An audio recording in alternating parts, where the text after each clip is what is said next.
Chers spéculateurs, bonjour et bienvenue dans cette vidéo hebdo du samedi. Alors, on a une contraction de la volatilité qui est en train de se mettre en place sur l'Ether et le Bitcoin. Donc, je vais vous réévaluer un petit peu les scénarios. Je vais changer quelques images mentales, mais bon, en réalité, rien ne change véritablement. Mais vous verrez que peut-être qu'on va avoir l'occasion de mettre en place un trade spéculatif dans 4 à 6 semaines. Et si ce que je vais vous expliquer dans cette vidéo se met en place, on pourra avoir quelque chose de vraiment magnifique pour le prochain bull market si le prochain bull market se met en place. Donc ça, c'est la première chose. Deuxième chose, est-ce que l'intelligence artificielle va gagner ou a déjà gagné sur les bourses et quel impact cela va avoir sur nous les spéculateurs, sur nos stratégies de bourse? Est-ce qu'on va se mettre à perdre ou est-ce que ça va nous rendre complètement inopérants? Donc je vais vous donner deux scénarios et vous verrez que dans les deux cas, on est gagnant. Il n'y a pas de scénario où on est perdant. Donc voilà, c'est mon point de vue, je vais le partager. Alors, certains ne seront pas d'accord. Moi, je serais très curieux de lire dans les commentaires les avis, parce que je suis très ouvert, hein, c'est pas pour critiquer, c'est pour juste avoir une vision différente de la mienne. Si vous avez d'autres avis, n'hésitez pas à vous exprimer dans les commentaires hein, face à cette vision de l'intelligence artificielle qui va impacter les bourses. Mais voilà, mon avis est extrêmement tranché et elle est basée sur ce qui s'est déjà passé dans l'histoire, dans le passé, qui se répète. Voilà, l'histoire change, mais c'est toujours les mêmes process qui se font et se refont et se refont. C'est hallucinant. C'est pour ça que la bourse, pour moi, c'est un terrain de jeu qui est assez exceptionnel parce qu'on voit juste le storytelling changer, mais il y a juste le storytelling qui change, quoi. Et enfin, dernière chose pour tous les clients historiques. Quelqu'un qui a déjà suivi une de mes formations, à partir du 1er août, vous allez recevoir un email vous permettant d'avoir un pass pour rejoindre mon école de bourse de manière très avantageuse et d'être certain d'avoir une place tout simplement. Donc c'est ce que j'appelle le lancement privé de LSL, le spéculateur libre 9.0, la 9e session. Donc je vous rappelle que mon école de bourse, c'est un programme qui se déroule entre septembre et juin, donc sur une année scolaire complète. Et si vous avez été client historique, vous aurez à la fois un tarif avantageux et la possibilité d'avoir la certitude d'avoir votre place. Ça ne se passe qu'en privé sur le mois d'août. Donc bien entendu, si vous n'êtes pas un client historique, ça ne vous regarde pas. Allez, c'est parti pour cette vidéo. Allez, analyse de notre cher BTC contre du dollar, donc toujours cette vision long terme en mensuel qui nous permet d'avoir cette image mentale globale pour pas se perdre dans les petites fluctuations à court terme ou en intraday. Donc vous voyez, on est toujours dans ce cycle haussier, on a du potentiel en termes d'amplitude, en termes de temps. On est là depuis 1, 2, 3, 4, 5 mois dans une période où il se passe pas grand chose, une petite consolidation latérale. On a eu un peu de volatilité ce mois-ci.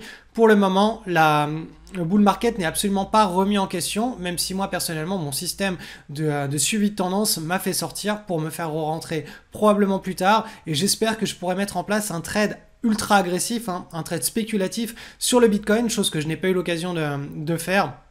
Donc on va passer sur de l'hebdomadaire, et vous voyez en hebdo, alors je vous ai affiché les bandes de Bollinger justement pour que vous compreniez la logique derrière un trade spéculatif. C'est des bandes de Bollinger qui se stabilisent.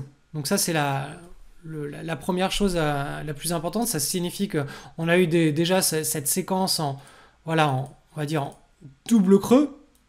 Et ensuite, il va falloir que les fluctuations deviennent de plus en plus petites et qu'on ait un break par le haut pour pouvoir avoir l'occasion de mettre en place un trade spéculatif agressif.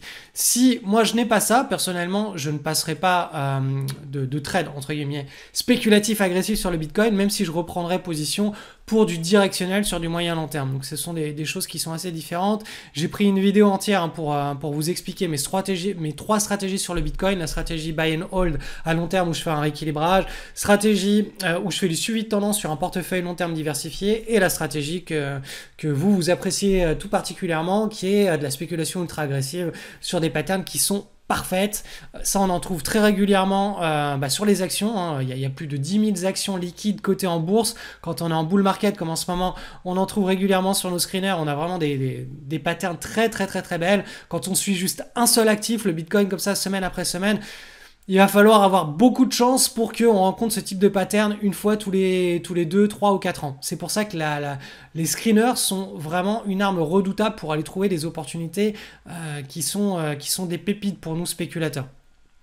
Donc bref, revenons sur l'analyse de notre cher Bitcoin. Je vous rappelle qu'on est quand même toujours sur les ATH.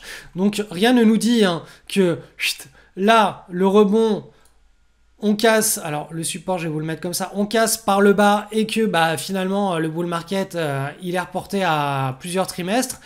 Ça, on n'en est absolument pas à l'abri, même si c'est pas du tout le scénario que je privilégie. Ça peut très bien arriver. Hein. Le break par le sud peut très bien arriver.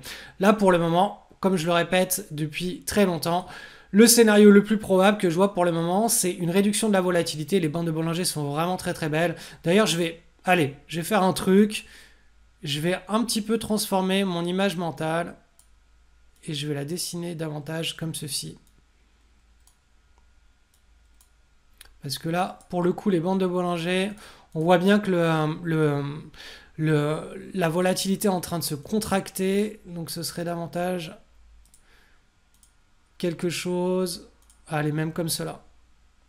J'aime bien faire ce travail en direct avec vous, comme ça vous permet de comprendre un petit peu comment on visualise les choses, comment on change son image mentale au fil des semaines, au fil des événements. Allez, on pourrait même mettre, voilà, le pivot comme ceci. Alors, je vais le mettre en très plein. Voilà, un beau pivot comme ça, horizontal. Avec une belle baisse, belle contraction de la volatilité. Et ensuite, un break. Donc, vous voyez, là, ça, ce serait un très, très beau scénario pour notre cher Bitcoin. Et puis, bah, bien entendu, hein, si on venait à casser cette zone de support, là, ça partirait, entre guillemets, à la trappe. On partirait dans une zone avec beaucoup de volatilité naissante. Donc, voilà, pour le Bitcoin. On va aller voir sur l'Ether maintenant. Sur l'Ether... C'est pareil, hein, on est toujours sur la zone des ATH. Vous voyez qu'ici, les bandes de Bollinger sont stabilisées. Donc maintenant, l'idée, ça va être de les voir se contracter autour des prix. Donc il va falloir que les prix commencent à faire du ping-pong sur une zone support-résistance qui soit relativement faible. Hein. C'est pour ça que là, je vous avais tracé en bleu, voilà, quelque chose qui ressemble à ça. Ça, ce serait l'idée. Et là, si ça se met en place, pareil. Super setup de trade spéculatif. En cas de breakout ici, là, on pourra avoir une zone de prise de position, enfin moi de mon point de vue, qui serait absolument dantesque pour surfer ce bull market. Donc voilà, bah, c'est à peu près tout. Hein. On a quelque chose qui est assez clair à la fois sur le Bitcoin et sur l'Ethereum. Pour le moment, on est dans une séquence où la volatilité est censée baisser et éventuellement nous donner la possibilité, par la suite, si on a un break vers le nord, d'avoir un beau trade spéculatif. Je vous rappelle, hein, pour mémoire, que j'avais exactement le même discours quand on était là. Quand on était ici. Alors, je vais vous rafficher les bandes de Bollinger.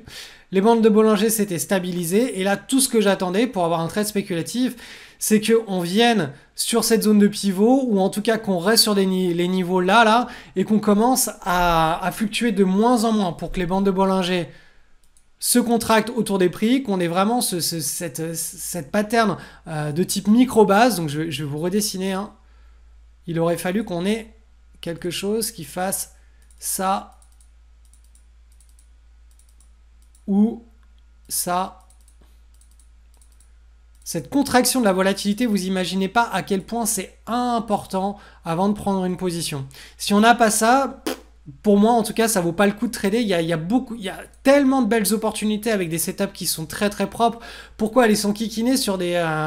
C'est pas parce que ça s'appelle Bitcoin que voilà, il faut absolument prendre le trade.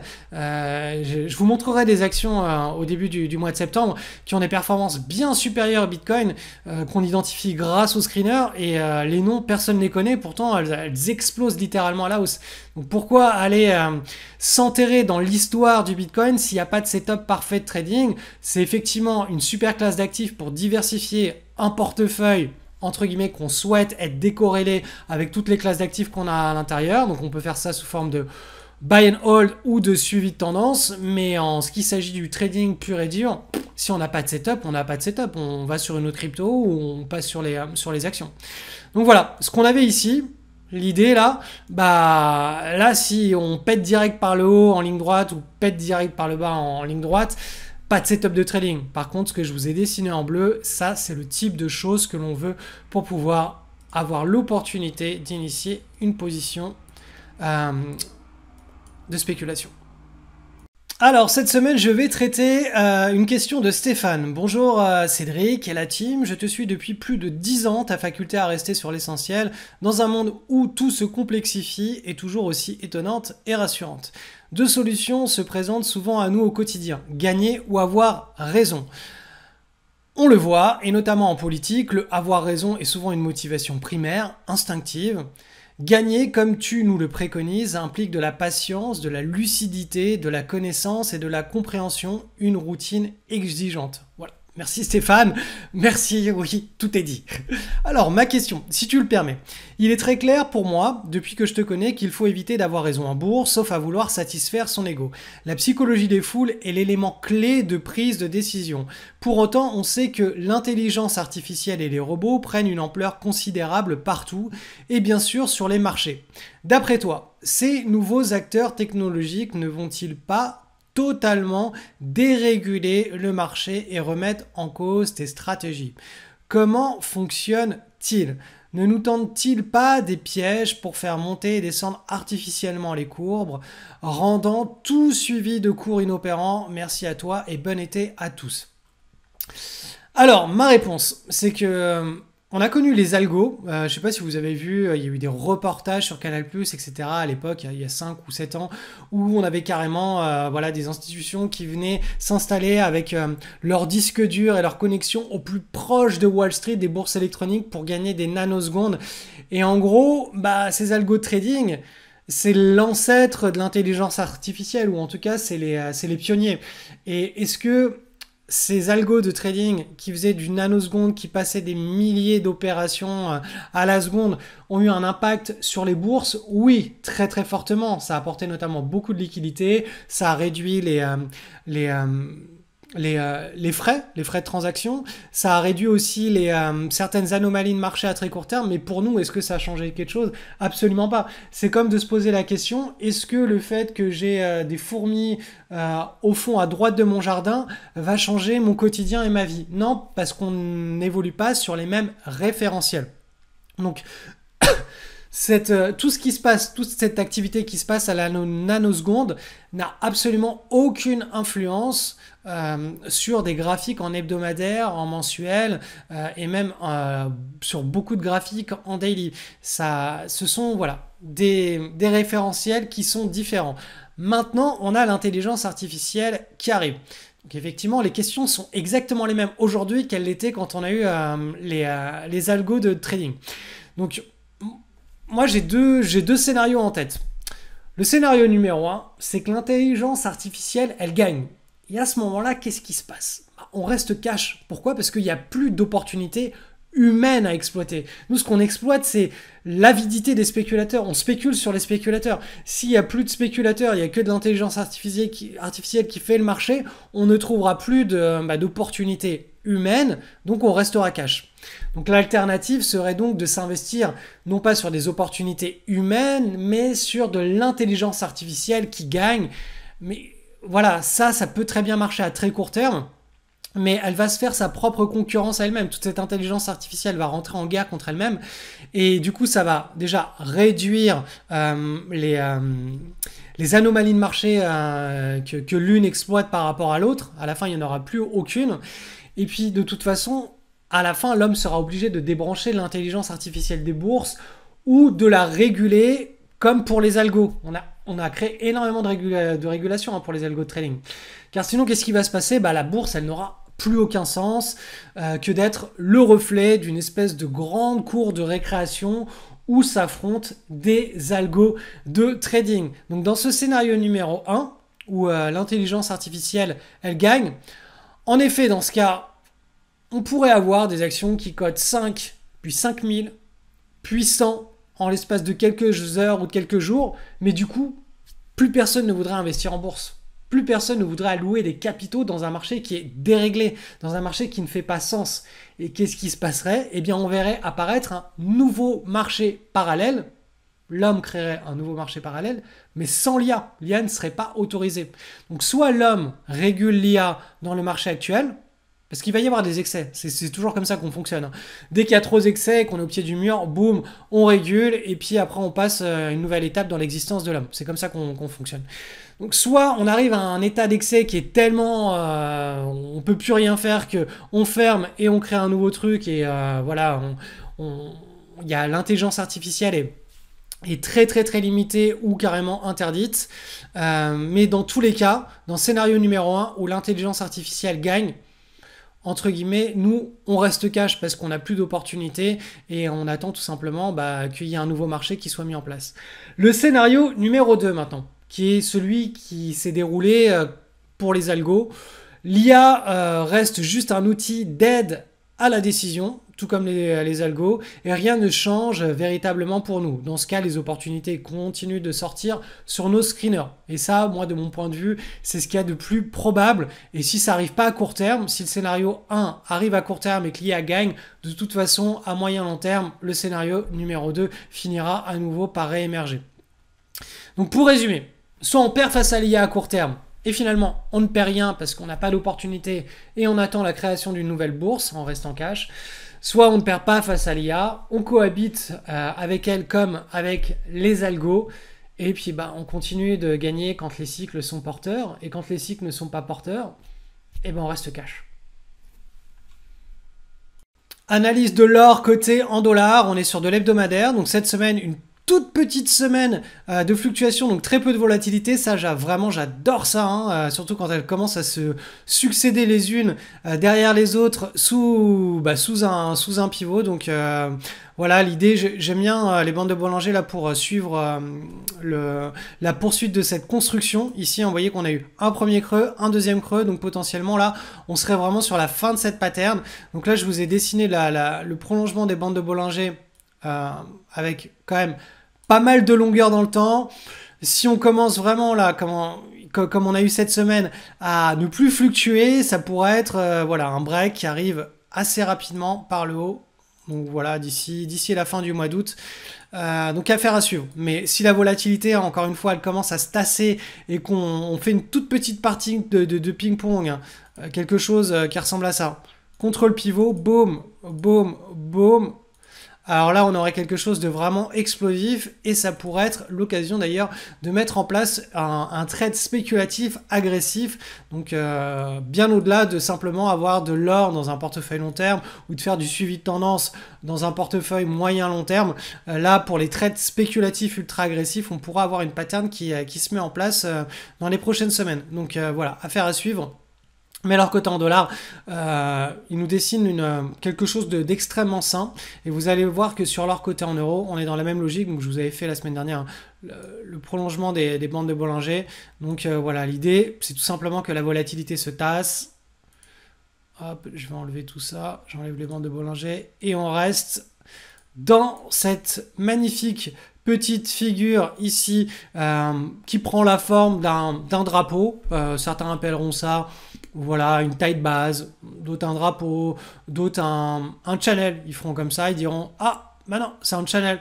En réalité, peu importe, hein, c'est une consolidation qui arrive on va dire, en début de cycle. Hein. Je vous rappelle qu'en mensuel, on est vraiment sur un cycle qui est naissant. Hein. On a cassé ici depuis 2022, on n'avait pas bougé. Là, on a cassé en mars 2024. Donc là, on est dans une petite consolidation et on a encore pas mal de potentiel à la hausse sur l'or. Donc comme je vous l'avais dit, hop là, ProRealTime a dû modifier son algo de tout ce qui est calcul des graphes en logarithmique.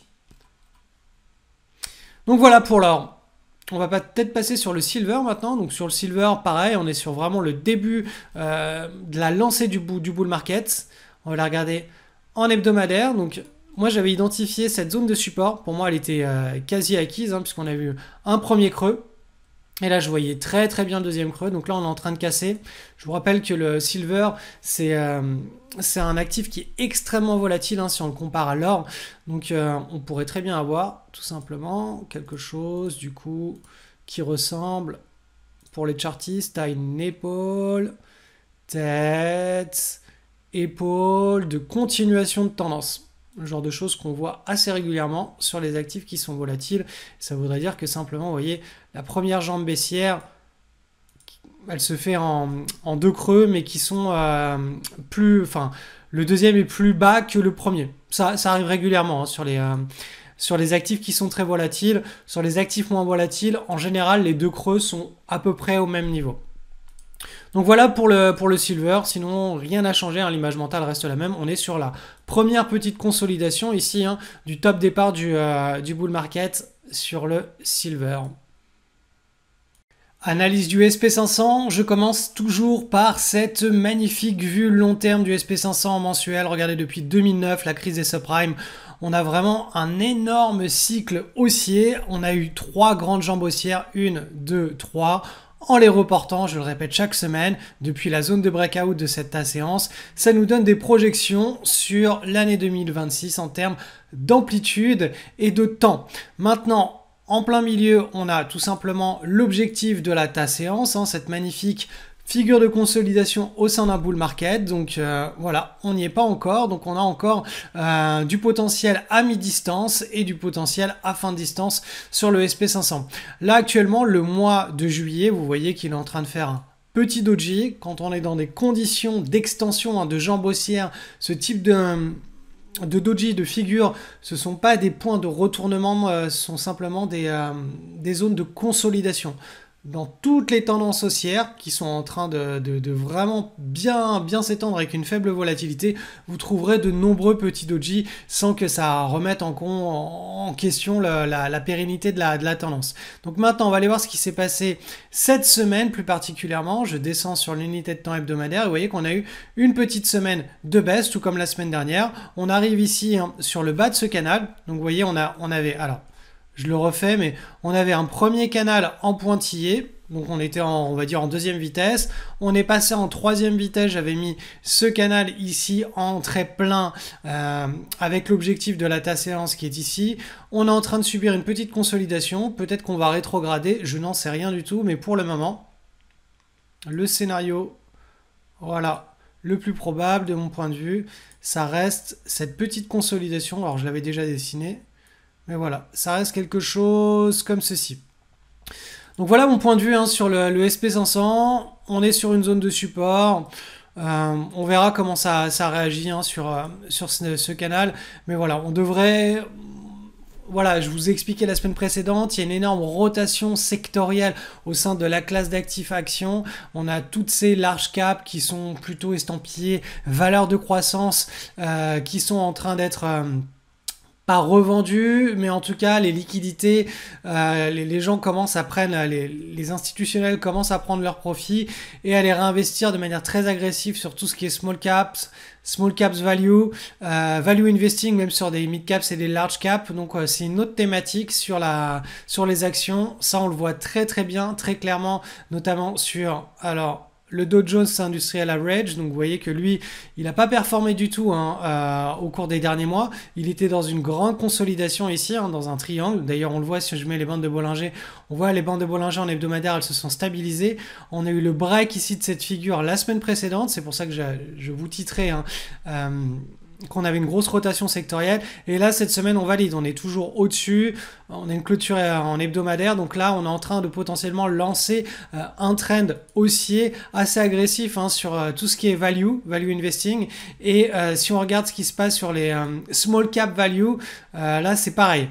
On était dans un large... Vous voyez, toute cette grande consolidation, ce qu'on voyait au préalable sous la forme d'une séance, on est à peine sur les niveaux de break. Hein. Je vais vous mettre ça en mensuel, mais oui, on est très proche. Alors que sur le SP500, on a déjà bien monté. Là, sur le Weber, on est au tout début. Et c'est un indice, hein, les small cap value, c'est une classe d'actifs qui évolue avec beaucoup de volatilité. Même pendant les tendances haussières, elles ont tendance à performer très fortement, à stagner beaucoup plus longtemps. Donc il y a beaucoup moins de linéarité dans les cycles. Par contre, quand il y a des rattrapages ou quand il y a des leading, ça monte très fort.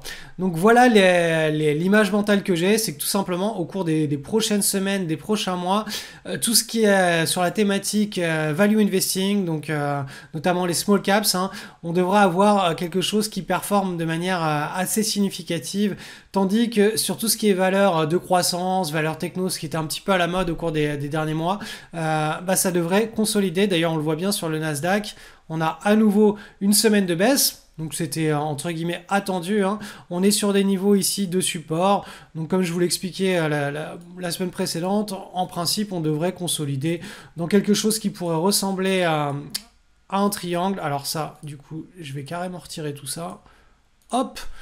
Et voilà, l'idée c'est ça. Ce que j'ai en tête, en tout cas mon image mentale, c'est une consolidation dans un triangle. Alors on peut très bien aller chercher plus bas, hein. Là, on peut très bien aller chercher plus bas. Mais pour le moment, il n'y a pas de raison. Sauf si, je sais pas, moi, il y a un espèce d'attentat ou une grosse news macroéconomique qui précipite un petit peu la volatilité. Là, de mon point de vue, on arrive sur des niveaux de support où on devrait commencer à latéraliser, à commencer une petite partie de ping-pong et à laisser place à la thématique value et small cap value.